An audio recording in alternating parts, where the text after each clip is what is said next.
జిల్లా కేంద్రంలోని దళిత కాలనీలో మరి సోదరులందరూ కూడా కలిసి జెండా వందన కార్యక్రమాన్ని నిర్వహిస్తున్న క్రమంలో జెండా ఎత్తే క్రమంలో జెండా గద్దె కంటే అది కొంచెం పైకి లేపడంతో పైన ఉన్నటువంటి కరెంటు వైర్లు తగిలి గోడ విజయ్ అదేవిధంగా అంజిత్ ఇద్దరు కూడా స్పాట్గా మరి ఇక్కడ మురుగు హాస్పిటల్లో చనిపోవడం జరిగింది.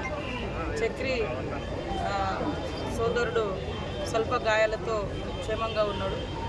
ఈరోజు చాలా మురుగులో జరిగినటువంటి సంఘటన చాలా బాధాకరమైనటువంటి సంఘటన.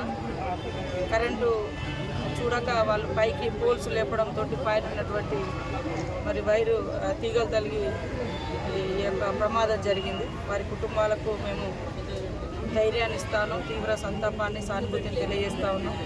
అదేవిధంగా తక్షణమే 10,000 ఆ కుటుంబాలకు మేము అందజేయడం జరిగింది. అట్లనే ఎలక్ట్రిసిటీ డిపార్ట్మెంట్ నుంచి కూడా చనిపోయిన కుటుంబాలకు 5 లక్షల ఎక్స్గ్రేషియా ఇస్తాము. అదే కాకుండా గాయపడ్డ సోదరులకు కూడా వచ్చేటువంటి సూపరింటెండెంట్ గారు ఇచ్చే రిపోర్టును బట్టి ఎలక్ట్రిసిటీ డిపార్ట్మెంట్ నుంచి కూడా వాళ్ళ మరి మిగతా కోలుకోవడం కోసం కావాల్సిన ఖర్చులు కానీ ఇంజూరీకి సంబంధించిన కానీ అందజేయడం జరుగుతుంది. ఆ కుటుంబాలను ధైర్యంగా ఉండాలని వారికి మరి ధైర్యాన్ని చెప్తూ ఓదార్చడం జరిగింది. అదేవిధంగా ఎక్కడైనా కూడా మనం ఎందుకంటే పైన ఉన్నటువంటి ఎక్కడేం జరుగుతుందో తెలియనటువంటి పరిస్థితులు కాబట్టి ప్రజలు యువకులు కొంత ఈ కరెంటు పోల్స్ ఉన్న కాడ తీగలున్న కాడ ఇళ్ళల్లో ఇట్లాంటి చాలా జరుగుతున్నాయి.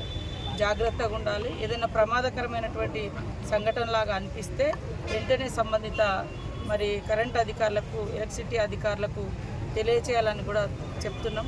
ఇక్కడైతే అది రొటీన్గా ఉండే పోలు, కాకపోతే ఉన్న గద్దె కంటే దానికి కొంచెం వీళ్ళు పైకి లేపడంతో చూసుకోక అది పట్టుకున్నటువంటి ముగ్గురికి కూడా ఈ ప్రమాదం జరిగింది. దాంట్లో ఒకరు సేఫ్గా ఉన్నారు, ఇద్దరు చనిపోవడం చాలా బాధ అనిపిస్తుంది. కలిసి వేసిన సంఘటన. ముగ్గురు కూడా దళిత కుటుంబాలకు చెందినటువంటి వాళ్ళే. ఖచ్చితంగా వాళ్లకు మేము అండగా ఉంటామని తెలియజేస్తాం.